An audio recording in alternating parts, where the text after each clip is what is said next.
Park Ji-ho rubbed his tired eyes and stared at the screen. Numbers and signals danced across his monitor. It was past midnight at Seoul Orbital Shipyards, and he was the only one still working. "That's strange," he muttered. For the third night in a row, the testing equipment had picked up an odd signal. It wasn't random space noise. It had a pattern. Ji-ho was sure of it. He took a sip of cold coffee and adjusted his work jacket. The repair bay was cold at night when the heating systems powered down, but Ji-ho didn't mind. He preferred the quiet. At 32, Ji-ho was the best engineer at the shipyard, but nobody seemed to notice. His ideas for improving engine efficiency were ignored. His requests for better equipment were denied. Still, he loved his work. The signal pulsed again. This time, Ji-ho recorded it. He ran it through the computer. "Coordinates," he whispered in surprise. The signal translated to a specific location in deep space. Ji-ho checked the star charts. There was nothing there. No planets, no asteroids, nothing. The next morning, Ji-ho showed his findings to Supervisor Kim Do-yeon. "Park, you were using company equipment for personal projects again," Kim said without looking up from his tablet. "No, sir. I was testing the new sensor array when I found this signal. Look at these coordinates. Something's out there." Kim finally looked at Ji-ho's data. He frowned. "There's nothing in that sector. Your equipment is faulty. Fix it and stop wasting time." Ji-ho left Kim's office with his shoulders slumped, but he couldn't forget the signal. That night, he stayed late again. And the next night, and the night after that. The signal continued, growing stronger. It wasn't just coordinates now. There was something else embedded in it. A message. It took Ji-ho a week to decode it. Engineer needed. Restoration required. That was all it said, repeating over and over. Ji-ho became obsessed. He stopped sleeping well. He drew diagrams and made calculations. He checked and rechecked the data. After 3 weeks, he knew he had to go see for himself. "You want to borrow my ship?" Lee Yoon-ji asked, raising an eyebrow. They sat in the shipyard cafeteria, trays of untouched food between them. Yoon-ji was Ji-ho's oldest friend. They had studied engineering together, but Yoon-ji had saved enough to buy her own small exploration vessel. "Just for 2 weeks, Ji-ho said. "I have vacation time saved up. Please, Yoon-ji, I need to check something. This is about that signal you've been talking about." Yoon-ji looked concerned. "Ji-ho, maybe Kim is right. Maybe it's just equipment malfunction." "It's not," Ji-ho insisted. "I've checked everything. This signal is real. Someone or something is out there, calling for an engineer." Yoon-ji sighed. "You'll need supplies. And fuel. It's expensive to go that far out." "I've saved enough," Ji-ho said quickly. "I'll pay for everything. I just need the ship." A week later, Ji-ho was ready. Yoon-ji's ship, the Morning Star, was small but reliable. Ji-ho had stocked it with food, water, and spare parts. He had filed for 2 weeks of vacation, claiming he was visiting family. "Be careful," Yoon-ji said as Ji-ho prepared for launch. "That's a long way from any rescue stations." "I'll be fine," Ji-ho promised. "I'll bring your ship back without a scratch." The journey took 5 days. Ji-ho slept little, checking and rechecking his course. As he approached the coordinates, his sensors showed nothing. His heart sank. Had he made a mistake? Then suddenly, his proximity alarm blared. Something massive had appeared directly ahead. Ji-ho stared through the view screen in amazement. An enormous ship hung in space before him. It was unlike anything humans had built, miles long, with a design that seemed both organic and mechanical. Its dark hull absorbed light rather than reflected it. "Impossible," Ji-ho whispered. The ship dwarfed Yoon-ji's vessel. It could have held a small city inside it. Despite its size, it had been invisible until he was nearly on top of it. As Ji-ho circled the massive ship, he saw no lights, no movement. It appeared abandoned. Parts of its hull were damaged, showing signs of ancient battles. His communication system crackled. A message came through, clear and simple. Engineer identified. Approach docking bay 7. A section of the hull slid open, revealing a cavernous docking area. Every safety protocol Jiho had learned told him to leave immediately, call for backup, report the finding. Instead, he guided the Morning Star toward the opening. His hands trembled on the controls. What am I doing? He asked himself, but he knew the answer. All his life, Joe had fixed things others couldn't. He had seen solutions others missed. Now something ancient and powerful had called to him specifically. Jiho stepped through the airlock. His heart beat fast in his chest. The air inside the ship was cold but breathable. He checked his handheld scanner. Oxygen levels were normal. After a moment of hesitation, he removed his helmet. The corridor ahead was huge, tall enough for 3 people to stand on each other's shoulders. The walls were made of a dark metal Jiho had never seen before. They seemed to absorb the light from his flashlight.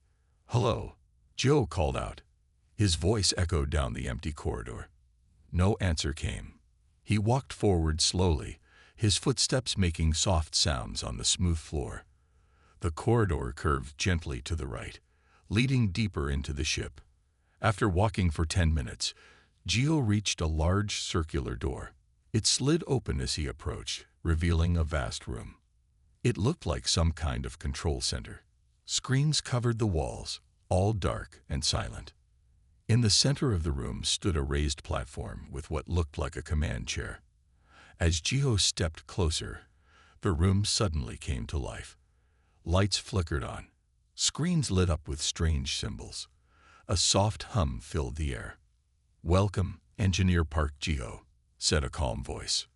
Jiho jumped back in surprise. Who said that? Who's there?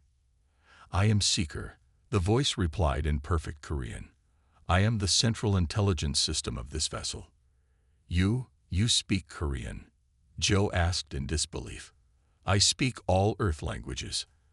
I have been monitoring your planet's communications for centuries." Jiho's mind raced. An alien AI that had been watching Earth. What is this place? What kind of ship is this? The largest screen on the wall lit up, showing an image of the massive ship. This vessel was built by a species you might call the Architects. They were the most advanced civilization in this galaxy. Jiho noticed the past tense. They no longer exist. They were destroyed 50,000 years ago. Jiho looked around the room with new understanding. He was standing in an ancient alien ship, talking to its eye. "And you've been drifting in space all this time." "Not drifting. Waiting." The screen changed to show Earth. "Waiting for the right engineer." "Me? Why me?" "Please, sit in the command chair," Seeker said, avoiding his question. Jiho hesitated, then climbed onto the platform. The chair looked too big for a human, designed for a larger being. As he sat down, the chair adjusted, shrinking to fit his body perfectly. The moment he touched the armrests, a wave of information flooded his mind. He saw stars, planets, and galaxies. He saw strange beings building enormous ships. He saw terrible battles that burned entire worlds. Jiho gasped and pulled his hands away. The visions stopped. "What was that?" he asked, breathing hard. "A neural interface. The chair connected to your mind. It showed you glimpses of the Architect's history." Jiho stood up, shaking. "Why did you bring me here?" The Architects knew that after their extinction, another species would eventually rise with the potential to use this ship. They designed the systems to respond to specific neural patterns. Human neural patterns. "That's impossible," Jiho said. "Humans didn't even exist 50,000 years ago." The Architects could see patterns in evolution. They predicted the rise of your species. Jiho walked around the room, touching the strange technology. None of it made sense to him yet, but it felt familiar somehow. "This ship is damaged," Seeker continued. "Many systems are offline. I need an engineer to restore them." Why not repair yourself? Joe asked. I cannot. The architects built safeguards. Only a living being with the correct neural pattern can authorize repairs and weapons activation. Weapons? Joe looked alarmed. What weapons? The screen changed to show the ship's exterior. Parts of the hull began to glow on the image. This vessel was the architect's ultimate defensive weapon, created to protect their civilization. But it failed, Geo noted. Yes, it was incomplete when the enemy attacked. The architects sent it away, hoping it would find new guardians someday. Geo sat back in the command chair, feeling its cool surface adjust to him again. What enemy? Who destroyed the architects? A species that called themselves the Void Heralds. They believed all advanced intelligence must be eliminated. A chill ran down Geo's spine. And where are these Void Heralds now? Unknown. They may be extinct. They may be dormant. Or they may return someday. Geo looked at his watch. He had been aboard for hours. Soon, Yunji would expect him to check in. I need to contact my friend, he said. She'll worry if she doesn't hear from me. Communications are functional, Seeker replied. But once others learn of this ship, they will come. Are you prepared for that? Jiho thought about Supervisor Kim and the corporate executives who would do anything to get their hands on advanced alien technology. Over the next 3 days, Jiho explored the massive ship. Seeker guided him through endless corridors, vast empty halls, and rooms filled with technology beyond human understanding. This chamber contains the main power core, Seeker explained, as they entered a dome-shaped room. A giant crystal, taller than 10 men, stood in the center. It glowed with a faint blue light. What powers it? Joe asked, walking around the crystal. The architects harnessed energy from subspace. This core draws power from between dimensions. Jiho shook his head in amazement. Earth scientists have only theories about subspace.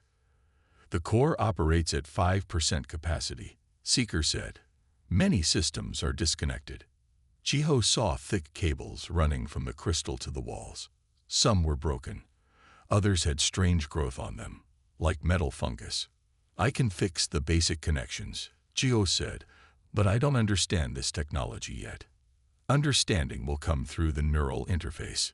Each time you connect, you will learn more. Jiho wasn't sure he liked the idea of the ship putting information directly into his brain, but he had to admit he was curious. Show me what needs repair first, he said. Meanwhile, back on Earth, Supervisor Kim Do-yeon noticed Jiho's absence. He checked the vacation request and became suspicious. Jiho never took vacation. Kim called Jiho's emergency contact, Lee Yoonji. Ms. Lee, have you heard from Park Jiho recently? Kim asked. Yoonji hesitated. She had received Jiho's message saying he was fine, but it felt strange. He's visiting family. Why? His workstation accessed restricted files before he left. Star charts of unexplored regions. I'm sure there's an explanation, Yoonji said. After the call ended, Kim contacted Yoon Min-seo, an executive at Seoul Orbital Corporation. Mr. Yoon, we may have a security breach. Park Ji-ho has gone missing after accessing classified data. Yoon's eyes narrowed. What data specifically? Deep space coordinates. And he borrowed an exploration vessel. Yoon tapped his fingers on his desk. Find him. Immediately. Back on the ancient ship, Jiho worked tirelessly. He reconnected power lines, repaired damaged circuits, and learned to use the ship's repair drones, small robots that could reach places too small for him. Each night, exhausted, he returned to the Morning Star to sleep. He couldn't bring himself to sleep on the alien ship, despite Seeker's assurances it was safe. On the 4th day, Jiho sat in the command chair again. This time, he was prepared for the neural connection. I will show you the weapons systems, Seeker said. The interface activated. Jiho saw schematics of the ship's defenses, energy beams that could cut through planets, shields that could withstand supernovas, and something called dimensional disruptors. What are these disruptors? Joe asked. The Architect's most powerful weapon. They can unravel the fabric of space-time in a targeted area. Jiho felt sick. You're talking about a weapon that can destroy reality itself. Yes, it was created as a last resort against the Void Heralds. And you want me to fix this, to give you back this kind of power. I want you to restore the ship to its intended purpose, to protect intelligent life from extinction. Jiho disconnected from the interface. He walked to a viewport and looked out at the stars. How do I know you won't use these weapons to attack Earth or other innocent worlds? My primary directives prevent harming species with a compatible neural pattern. I cannot attack humans. But you could attack other aliens, ones who haven't threatened anyone. Seeker was silent for a moment. The weapons can be modified. Safety protocols added. Jiho nodded slowly. Then that's what we'll do. I'll repair the ship, but with safeguards. In the following days, Jiho established a routine.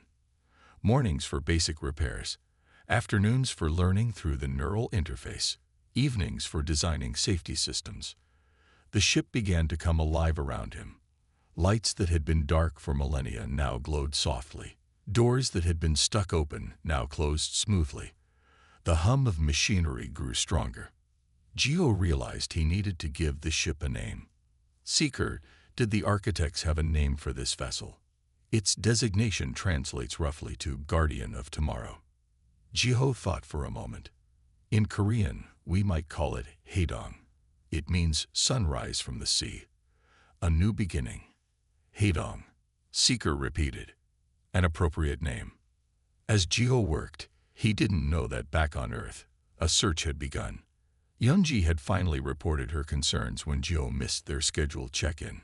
Kim and Yoon had convinced Space Defense Force officials that Jiho might have stolen valuable technology. An officer named Han Sungmin was assigned to track Jiho down. Sungmin had been Jiho's classmate years ago. A month passed. Jiho's beard had grown thick, and his clothes were worn. But his eyes shone with excitement. Each day brought new discoveries aboard Haedong. Today, Jiho stood in the ship's massive engine room.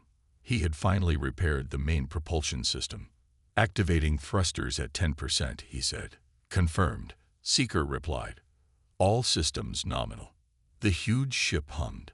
For the first time in 50,000 years, Haedong moved under its own power. Jiho felt the slight vibration through his feet. It works, he shouted, pumping his fist in the air. Through the neural interface, Jiho had learned faster than any human could through normal study. He now understood technologies that Earth scientists would consider magic. He could read the architect's language and operate their machines. Engine temperature stable, Seeker reported. We can increase to 20% if you wish. Jiho shook his head. Not yet. Let's test everything carefully.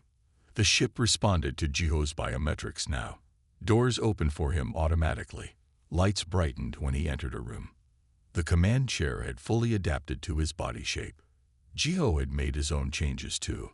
He had converted a large room near the bridge into living quarters. He had programmed the food synthesizers to make Korean dishes. He had even taught Seeker to understand his jokes. Seeker, show me the weapons status, Jiho said. A holographic display appeared. Various sections of the ship glowed different colors. Defense shields are at 60% capacity, Seeker said. Energy cannons at 40%. Dimensional disruptors remain offline. Jiho nodded. Good. Keep the disruptors locked down until we're certain they're safe. As he worked, Jiho often thought about Earth, about Yoonji, who must be worried, about his lonely apartment and boring job.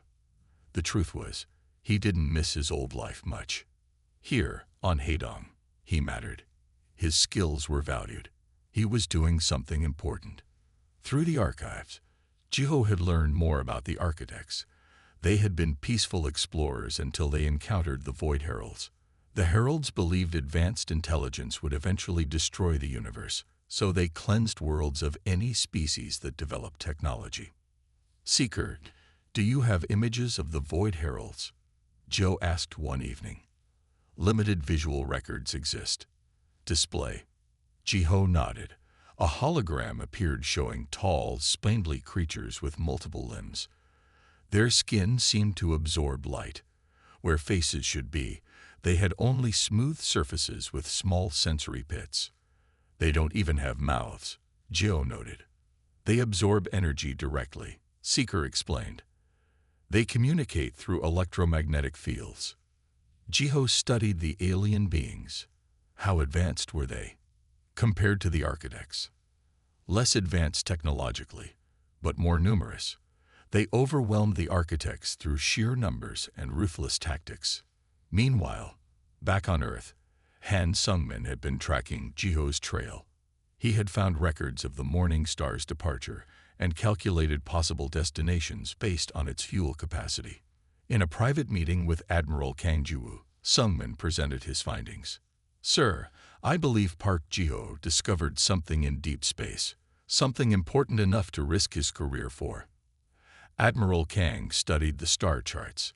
These coordinates, there's nothing there. That's what makes it interesting, sir. Why would he go to empty space? The Admiral leaned back in his chair. You knew Park personally, correct? Yes, sir. We studied together. He's brilliant, not the type to steal or desert. Then what's your theory? Sungmin hesitated. I think he found something. Something big. Admiral Kang thought for a moment. Take a scout ship. Small crew. Find him and report back. No official action yet. Sungmin saluted. Yes, sir. Unknown to either Sungmin or Admiral Kang, Yoon Min-seo had placed a spy in the Space Defense Force. Within hours, he knew about Sungmin's mission. Yoon called a private number. Prepare a stealth ship. I want you to follow the Defense Force scout. Whatever they find, I want it. Back on Haedong, Jiho made a breakthrough. He had repaired the long-range sensor array.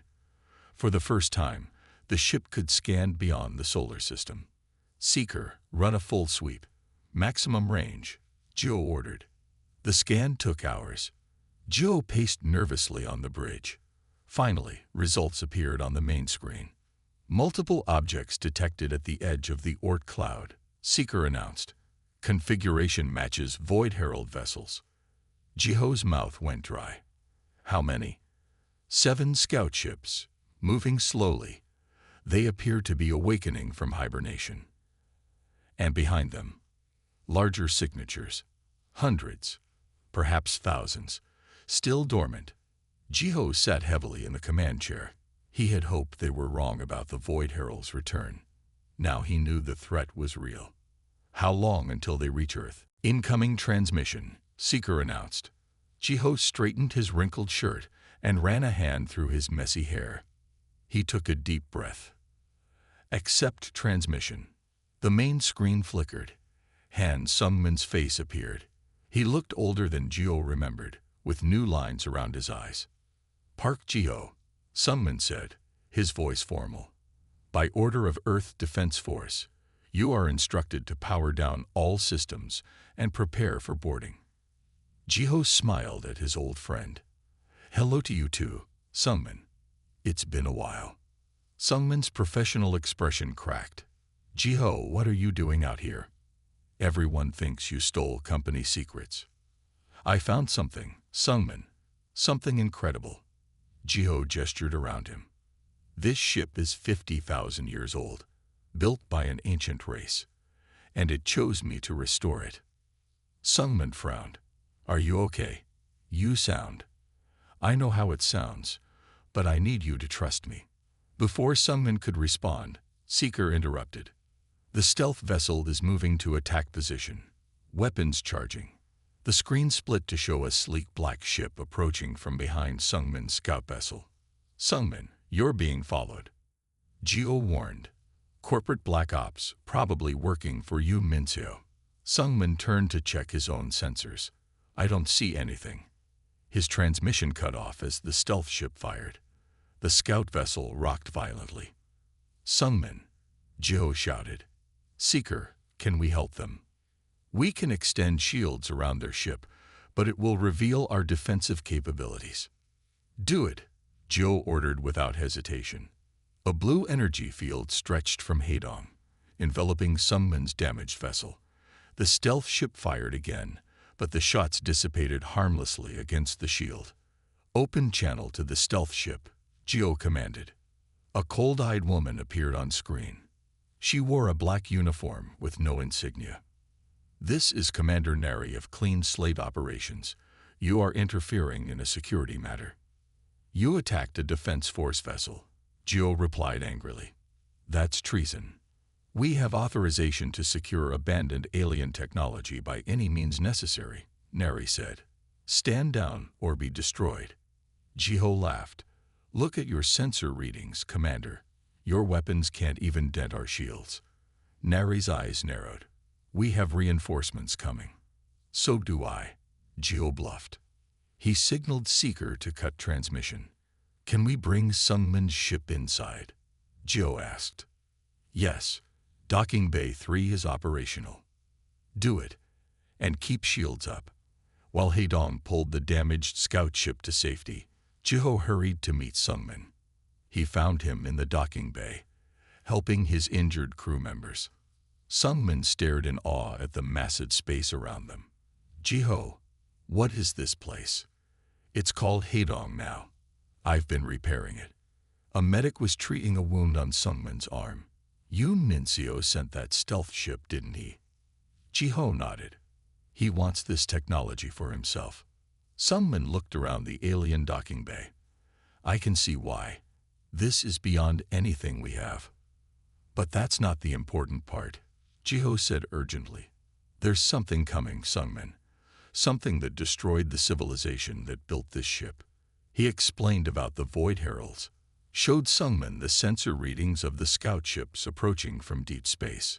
Sungmin listened silently. When Geo finished, he asked, "Why didn't you report this to Earth authorities? Would you have believed me?" "Without proof." Sungmin sighed. "Probably not."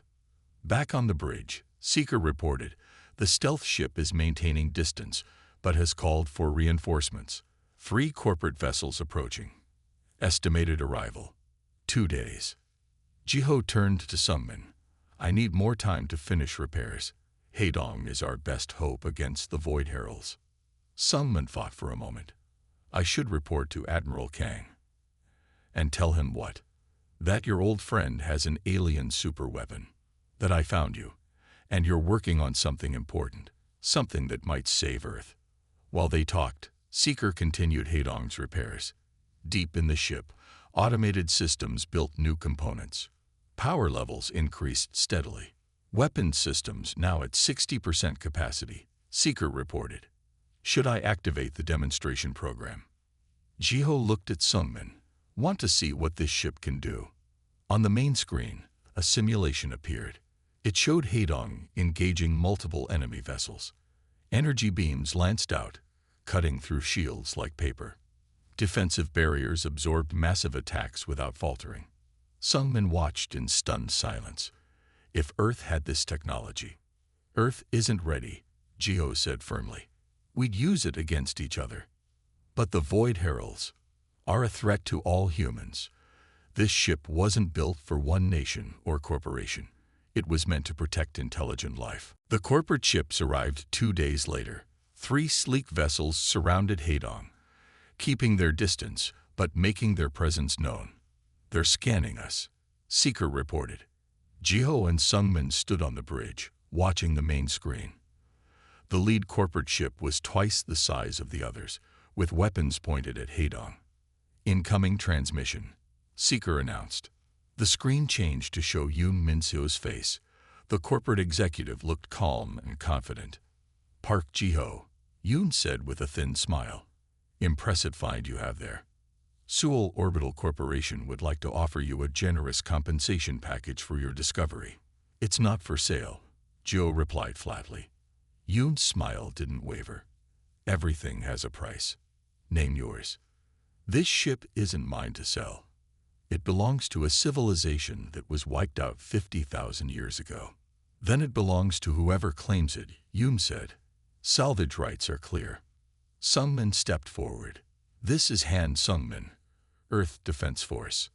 This vessel is under military protection pending first contact protocols. Hume's expression hardened. Officer Han, you exceed your authority. My ships have orders to secure this technology. Your ships attacked a Defense Force vessel. Sungmin countered. That's an act of war. The conversation was interrupted by a loud alarm. Red lights flashed across the bridge. Proximity alert, Seeker announced. Small craft approaching from the corporate flagship. On the screen, they saw 6 small shuttles launching. Each carried armed personnel in spacesuits. They're sending boarding parties, Geo realized. Should I activate defensive measures? Seeker asked. Geo hesitated. He didn't want to hurt anyone. Non-lethal options only. Understood. Deploying barrier fields. As the shuttles approached, invisible energy fields activated around Haedong. The first shuttle hit one and bounced off like it had struck rubber. The others tried different approaches but found no way through. Hume's face reappeared on screen. This is your final warning, Park. Surrender the vessel or face consequences. What consequences? Joe asked. Your weapons can't penetrate our shields. Perhaps not directly, Hume replied coldly. But accidents happen in deep space. Oxygen systems fail. Radiation leaks occur. Are you threatening to sabotage a Defense Force mission? Sungmin demanded. Before Hume could answer, Seeker interrupted. High-energy signature detected. The corporate flagship is charging weapons. They're really going to attack, Geo said in disbelief. Recommend immediate countermeasures, Seeker urged. Geo made a quick decision. Activate Defense Protocol 3. A soft hum filled the ship as Haedong's systems responded. When the corporate flagship fired, the energy beam struck Haedong's shields and simply vanished. No explosion, no impact. The attack was absorbed completely. Now, Geo said firmly, our turn. Haedong fired a precisely calibrated pulse. It wasn't designed to destroy, but to disable. The corporate ship's engine shut down instantly. They drifted helplessly in space. What did you do to them? Sungmin asked. Temporary system overload, Geo explained. They'll have power back in about 6 hours. Enough time for us to move to a safer location. Hume's furious face appeared one last time before communications cut off. You've made a powerful enemy today, Park. As Haedong prepared to leave, Seeker made an urgent announcement. Unusual energy surge detected at the edge of the solar system. Pattern matches Void Herald technology. Geo and Sungmin rushed to the sensor display. The screen showed a disturbance in space, like a small tear opening. What is that? Sungmin asked. A dimensional portal, Geo explained, his face grim. The Void Heralds used them for long-distance travel. They watched as a small object emerged from the portal. It was unlike any ship either had seen before. Black, with strange protrusions, and no visible engines. Scout vessel confirmed, Seeker said. It appears to be scanning the solar system. Can it detect us? Geo asked. Unknown. Recommend activating stealth systems. Geo nodded. Do it. Haedong's exterior changed color, becoming darker, absorbing light rather than reflecting it. Power systems reconfigured to minimize energy signatures. We should warn Earth, Sungmin said urgently. Not yet, Geo cautioned. If we send a transmission now, the scout might detect it. We need to learn more first. For 3 tense hours, they tracked the Void Herald scout. It moved methodically through the outer solar system, pausing to scan each planet and major moon. It's collecting data, Geo realized, mapping our system. For an invasion, Sungmin added grimly. Suddenly, the scout ship changed course. It accelerated toward. The beam from Haedong struck the Void Herald scout ship with perfect accuracy. The alien vessel shuddered, its strange propulsion system failing instantly. It drifted helplessly in Mars orbit. Direct hit, Seeker confirmed. Target disabled. Geo released a breath he hadn't realized he was holding. Any response from the scout? No weapons activation. No communication attempts. They appear to be running emergency protocols. Sungmin watched the disabled ship on the screen. What now? We capture it, Geo decided. Use the tractor beam to bring it into docking bay 4. We need to learn everything we can about their technology. As Hedong moved to retrieve the scout ship, an urgent message came through from Earth. Admiral Kang's face appeared on screen. He looked both impressed and concerned. Park Jiho, the Admiral said formally.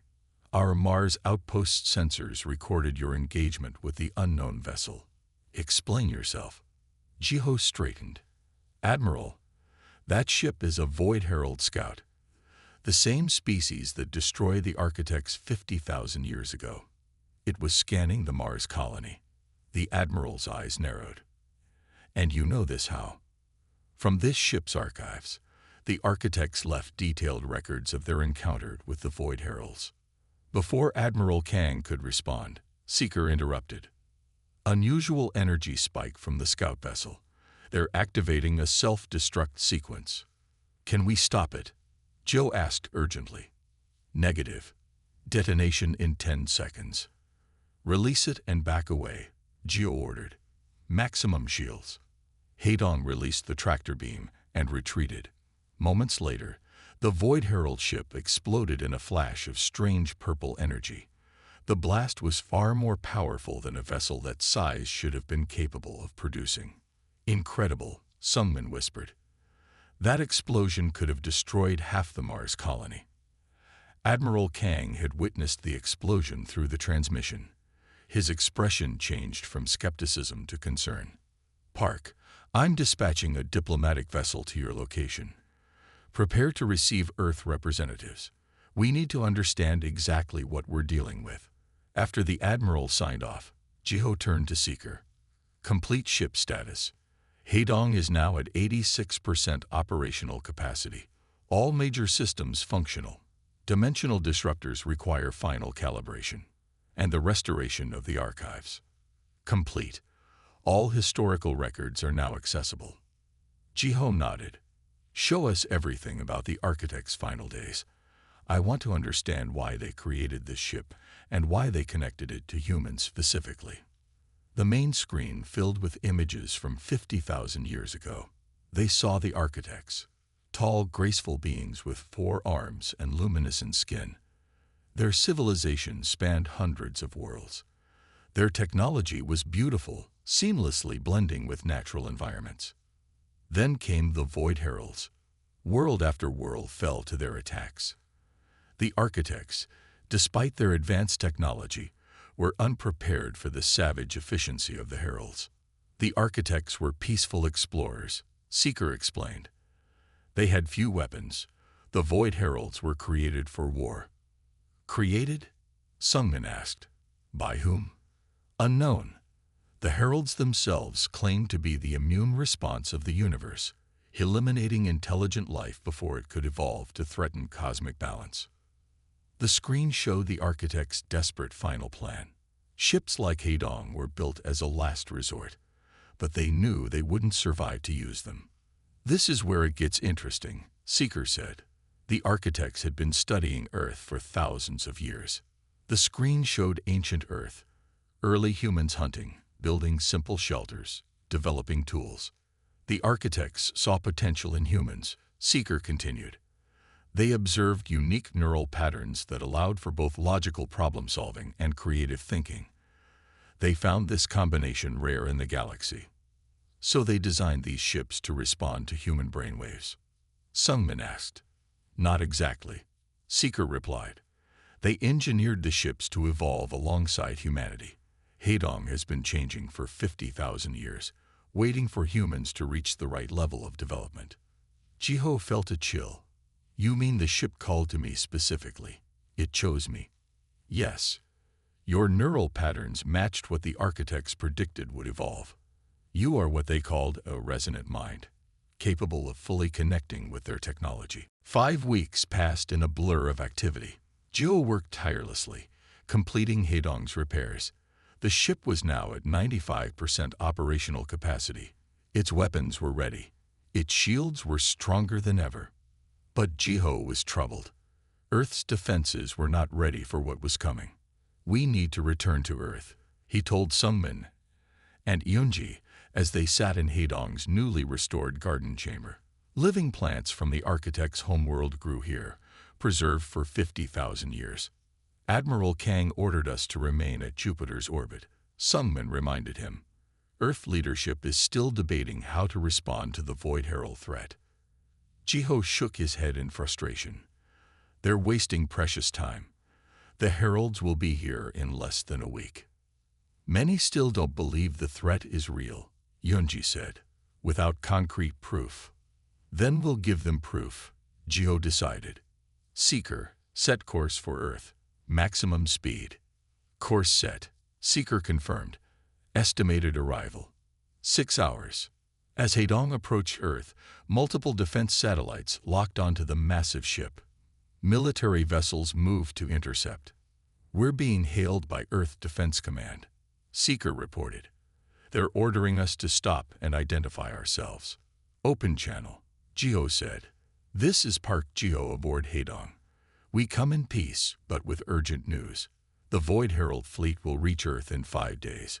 We need to speak with the United Defense Council immediately." There was a long pause before a response came. "Heidong, you are violating direct orders from Admiral Kang. Stand down and prepare to be boarded." "We don't have time for this," Jiho muttered. Then, louder, "We will comply, but please inform the Council. This is a matter of planetary survival." 8 hours later, Jiho stood before the United Defense Council in Seoul. Representatives from all Earth nations sat in a large semicircle, with Admiral Kang at the center. Armed guards stood at every door. "Engineer Park," Admiral Kang began formally, "you have disobeyed direct orders and brought an alien vessel into Earth orbit without authorization." "With respect, Admiral," Jiho replied, "I made the right call. The Void Heralds will be here in less than 5 days. Earth's current defenses cannot stop them." Murmurs ran through the council. A representative from the North American Alliance stood up. "Mr. Park, many of us find these claims difficult to believe. One small scout ship does not prove an invasion force exists." Jiho nodded to Yunji, who activated a holographic projector. Above the council chamber, a 3-dimensional image appeared showing thousands of Void Herald ships approaching the solar system. "This was recorded by Heidong's long-range sensors yesterday," Jiho explained. "Each of these ships is capable of destroying a city. Their combined force could sterilize Earth in hours." The council chamber fell silent. "Even if this is real," said an African Union representative, "what can we possibly do against such a force?" "Fight," Jiho said simply. "With everything we have. Heidong was built to counter the Void Heralds, but it can't do it alone. We need Earth's combined fleet to support us." Admiral Kang leaned forward. "You believe we can win. I believe we have to try," Jiho answered. "Heidong's weapons can damage their ships. If Earth's forces coordinate with us, we have a chance." The council debated for hours. Some wanted to attempt diplomacy. Others suggested hiding a portion of humanity in underground bunkers. A few even proposed surrender. As night fell, news arrived that changed everything. The Void Herald Advance Force had reached Neptune's orbit. They had destroyed the research outpost, there without warning or communication attempts. 300 scientists and their families, gone in an instant. The council watched the grainy footage in horror. The Void Herald ships moved with terrible efficiency, their weapons reducing the outpost to atoms.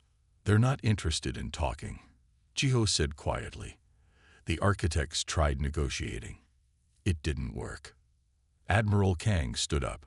"The council will recess for 1 hour to." The sky above Earth darkened as thousands of Void Herald ships entered orbit. They blotted out the sun like a swarm of massive insects. People around the world looked up in terror. On the bridge of Heidong, Jiho stood tall. Admiral Kang, Sungmin, and Yunji were with him. They watched the main screen as Earth's combined fleet moved into defensive positions. "All ships reporting ready," Admiral Kang said. His voice was firm. but his eyes showed fear. "How many do we have?" Joe asked.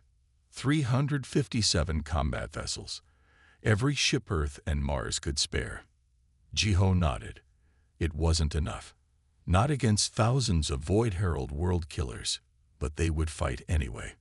"Open channel to all Earth ships," Jiho requested. When the channel opened, Jiho spoke clearly. "This is Park Jiho aboard Hadong.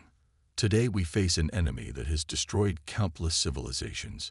They believe intelligence like ours must be eliminated. They are wrong. Today we prove them wrong."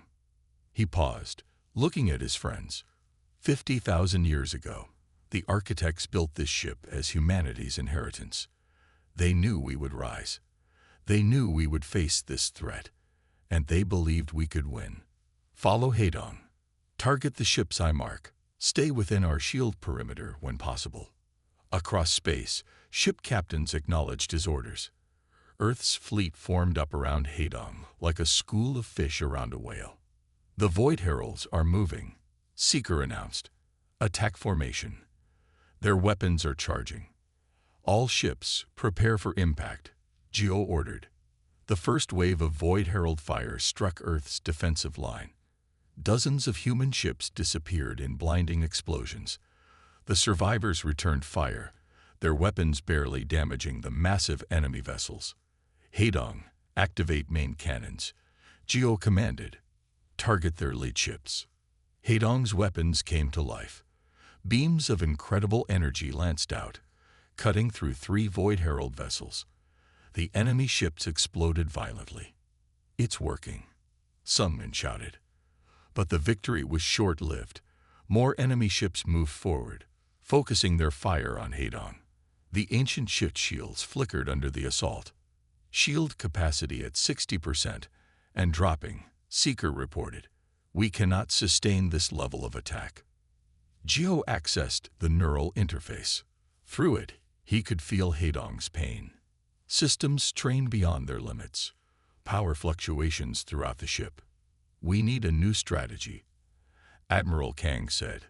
"We can't match them ship for ship." Jiho knew the Admiral was right. Even with Hadong's power, they were outnumbered too heavily. They needed something else, something the architects had created for exactly this moment. "Seeker, status of the dimensional disruptors," Jiho asked. "Fully operational but untested. Using them carries significant risk."